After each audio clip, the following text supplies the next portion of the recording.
Today we're going to save ourselves a few €100 by choosing the most appropriate lines for our boat. We'll learn which lines are suitable for each specific use, their key characteristics, what we really need and what we definitely don't need. We'll come out of this video as real experts on lines. I mean, we're going to be able to show off in our conversations at the marina like truly great sailors. In Carlos's case, I'll be satisfied if he starts calling them lines and not ropes, and if he realizes that on a motorboat there are also many lines with many different uses, that it's not just a sailboat thing. Are there lines on the sailboat to make calls? No, when I get to the ship, you get in line. I'm talking about the ropes, you know.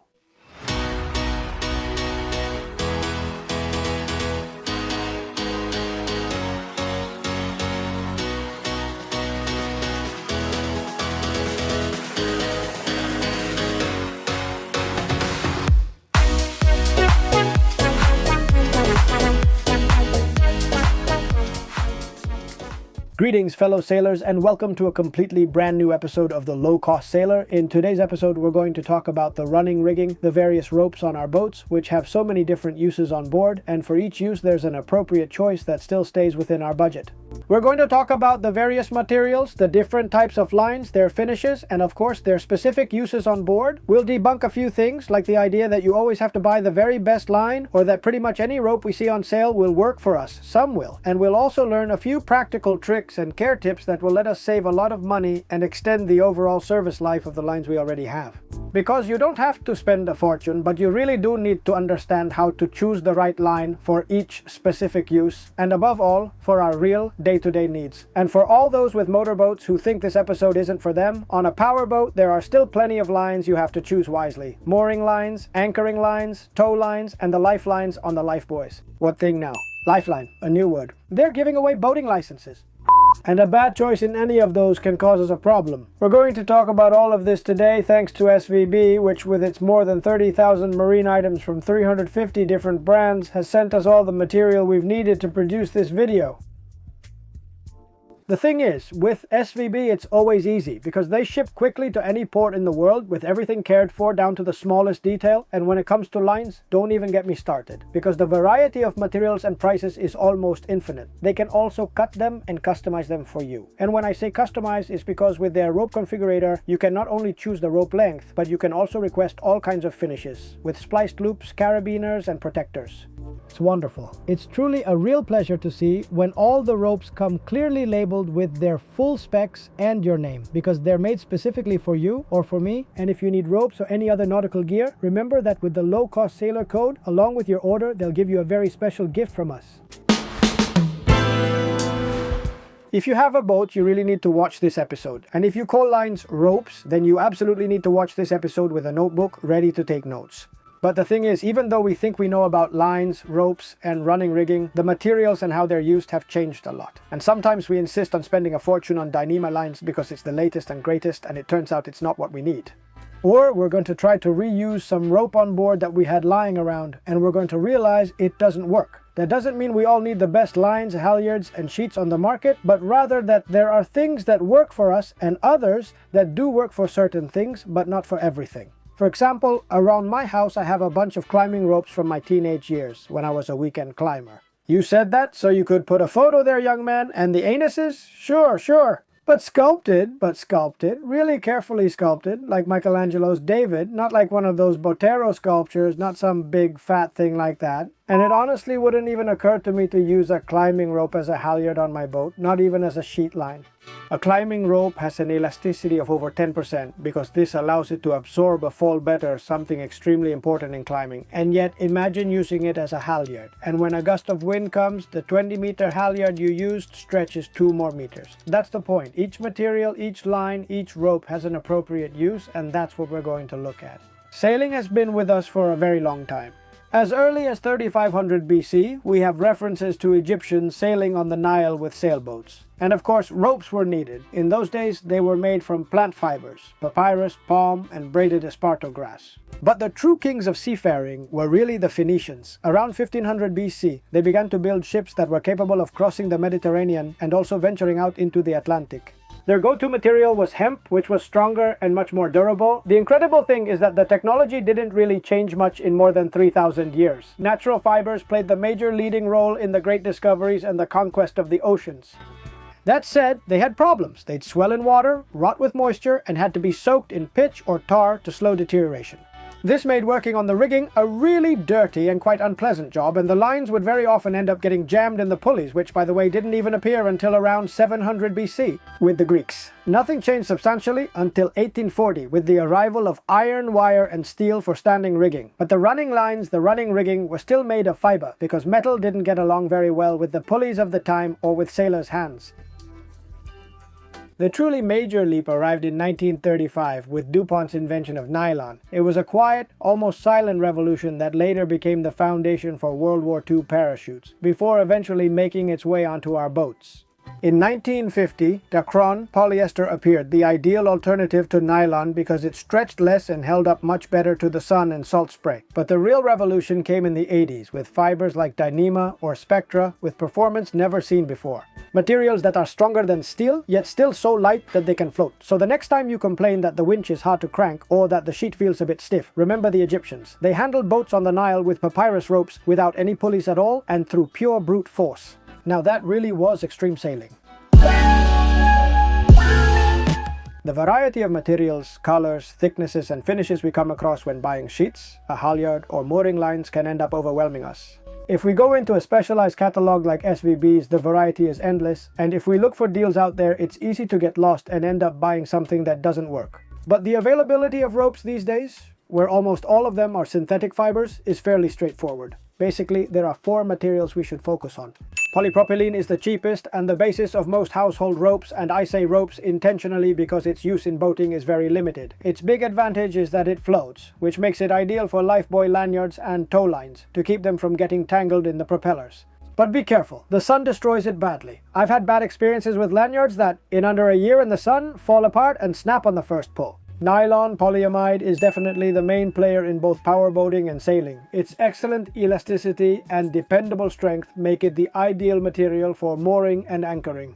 It's your boat's shock absorber. Polyester, let's not confuse it with polypropylene, is affordable, the best at resisting the sun, holds up well in water, is strong and has 1,000 uses, from sheets to halyards. It is without a doubt the king of low-cost sailing. Then there's Dyneema. When budget isn't a problem or we're looking for maximum performance, Dyneema comes into play. It has it all.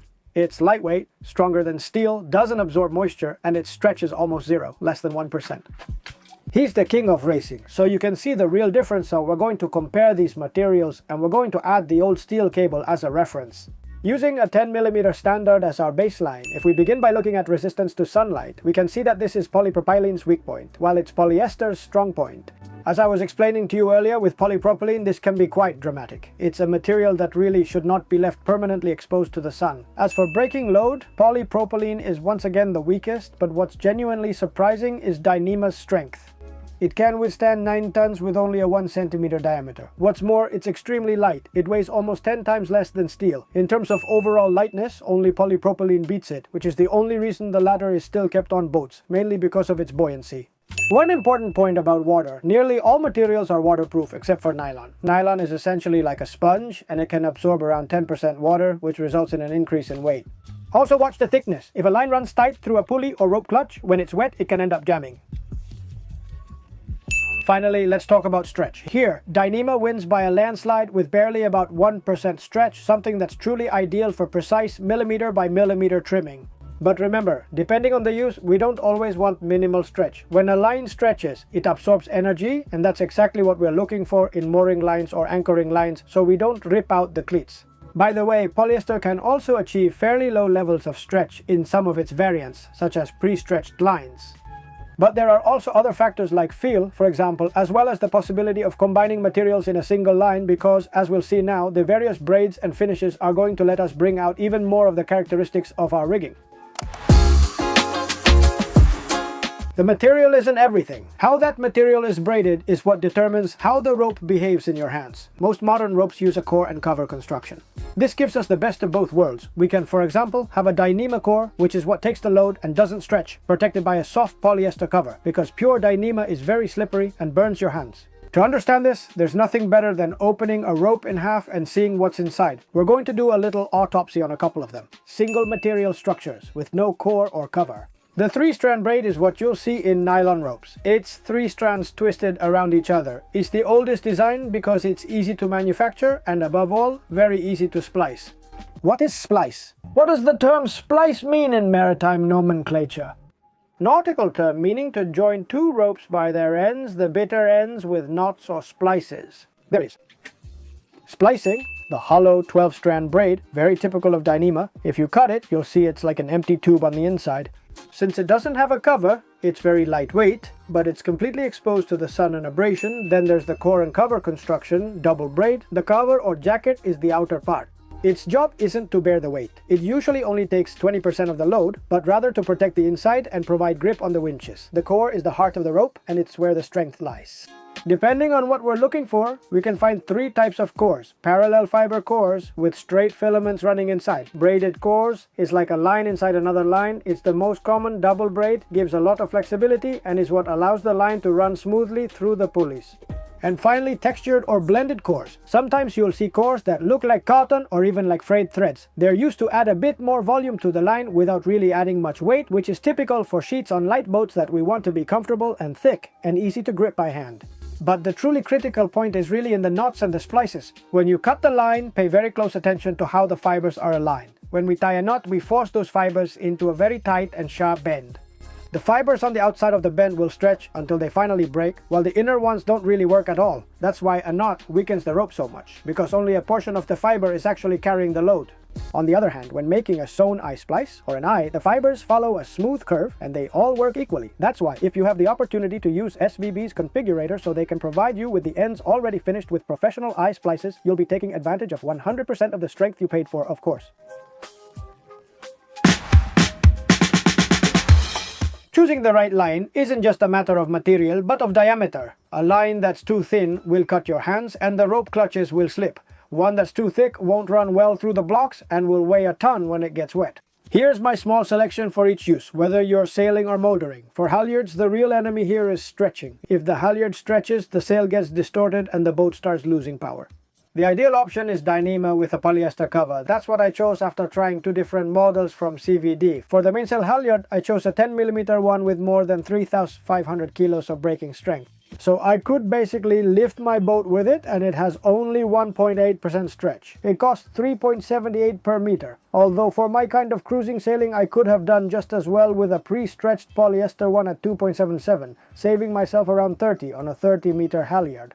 It still has a 2,500 kilo braking load and a stretch that already goes up to 4%, which is basically about double the other one. But I still insist it's more than suitable for Sunday cruiser sailors like me. Careful, halyards don't typically break from actually exceeding their stated braking load. It's almost always because of wear and chafe, usually up at the masthead sheath. For the sheets, if you're racing purists, you'll want absolutely minimal stretch so you don't lose even a single millimeter of trim, but for the rest of us, the best option is usually polyester with a bit of stretch. It's good for the rig because it helps absorb the impact of wind gusts and doesn't break anything during, for example, an accidental jibe. I've chosen 12mm polyester with a 3,500 kilo braking strength and 6% stretch for about 3.12 per meter. But to replace other running rigging lines, for example the furling lines, these can also be polyester but with a smaller diameter, in my case 6mm. But we always look for very low stretch, so the sail doesn't keep bouncing around if we're carrying it, for example, partially furled. So a Dyneema line can be an even better choice if we regularly reef the Genoa on the furler. I've also replaced the backstay bridle. The lesson here is really twofold. For the main section of the triangle, I use 5mm Dyneema without a cover, and without a doubt it offers more strength than the original steel cable itself, weighs almost nothing at all, and costs only $3 per meter. But for the final section of the block and tackle, the part we handle with our hand, I've preferred 6mm covered Dyneema. Since it's part of the standing rigging, we want the stretch to be minimal, practically zero.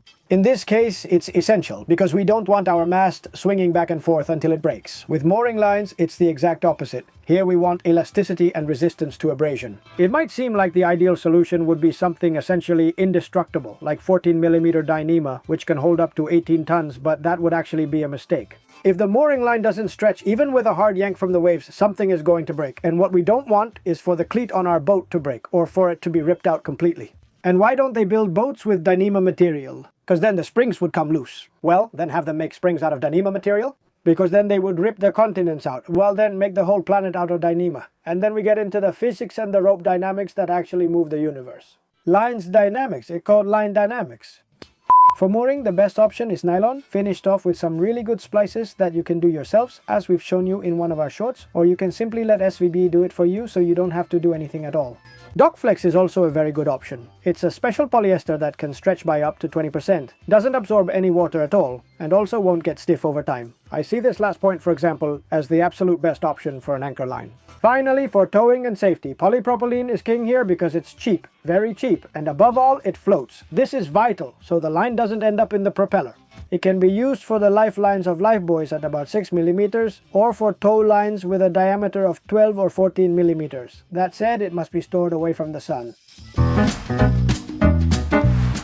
Well, once we have all this clear, it's time to replace the lines. I went to SVB's website and started making my selections. I took the opportunity to try their custom line configurator and include the stitching on some of the eye splices. Remember that if you don't request it that way, what they'll send you will be a straight cut on the line. The configurator is very useful because it does the calculations for you, determines how much extra line is needed for the finishes or spliced eyes, and adjusts the total length to what you actually need. Once I placed the order, it arrived at my home in under a week. When it comes to replacing old lines, in most cases, it's not just about undoing one knot and tying a new one. That works, for example, for the sheets, but with the halyards, since the line runs inside the mast, it's a little more delicate. Here the secret is the messenger stitch.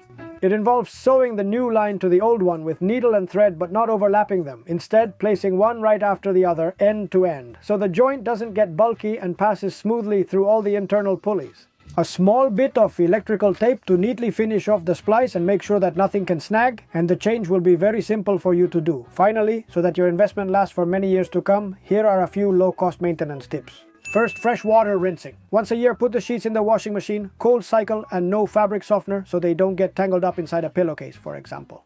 This will help remove salt residue and prevent salt crystals from cutting the internal fibers. Second, rotation. Every 2 seasons, flip the halyards end for end. The end that was up at the mast will move down to the cockpit, spreading the wear on the stopper knots and changing the chafe point on the winch. In addition, if you buy them a couple of meters longer than you need, you can occasionally cut off the end that goes to the winch, and that way you renew the bearing point, which is where it wears the most, and the usual break point. Third, for the cut ends, don't just use a lighter. Make a small whipping with thread so it will never fray. Electrical tape works too, as long as you put it on beforehand. Okay. But you'll have to replace this last one at least every season. And my final trick, if your lines have gotten stiff from the sun, leave them overnight in a bucket of water with a splash of vinegar. The acid helps break down any remaining limescale and salt, restoring their flexibility without spending even a single euro. Your hands will definitely thank you for it. Lines really are a fundamental part of our boats. A lanyard, for example, that suddenly breaks after you've thrown a lifebuoy ring into the water could very easily mean the death of a person. Be extremely careful with ropes that deteriorate in the sun, because it's very easy for this to end up happening. But the same thing happens with mooring lines. My dock neighbor, only 4 days ago, had brand new lines that had just been installed, but they were positioned rather poorly and they kept bumping up against my boat. I wasn't amused at all. In the end, choosing the right type of line, they're really not even expensive. I've realized that you really don't even need to buy the absolute top of the line, even though this time I went all out and bought the top of the line. Remember the importance of the knots, the finishes, they're not difficult to do. For example, these splices we do with Dyneema. This is very easy. And these covers, these reinforcements, you can learn how to do it. It's a lot of fun to do. I mean, I think you and I have different ideas about what is fun. And if you're like Carlos, you can just pay to have it made and say, look how nice it turned out, so beautiful, and I didn't have to do anything. Thank you very much for your attention, sailors. I hope you enjoyed today's episode. If so, please give us a like, subscribe to the channel, you've got the bell to receive notifications, and you have all the links to all the material that appeared in this video, both in the video description itself and on our website, www.thelowcostsailor.com. Thank you very much, SVB, for taking care of us when we want to make videos about nautical gear. Thanks also to our sponsor this year, Smart Sails, and especially to those who help us keep this going so we can keep making videos week after week, who are our patrons, who will appear around here. See you in a couple of weeks in a new episode of The Low Cost Sailor. The amount of things I've learned today about strings. Did you know that there's only one rope on a boat? Which rope is it? Only the belch rope is called a rope. It's the only rope on board.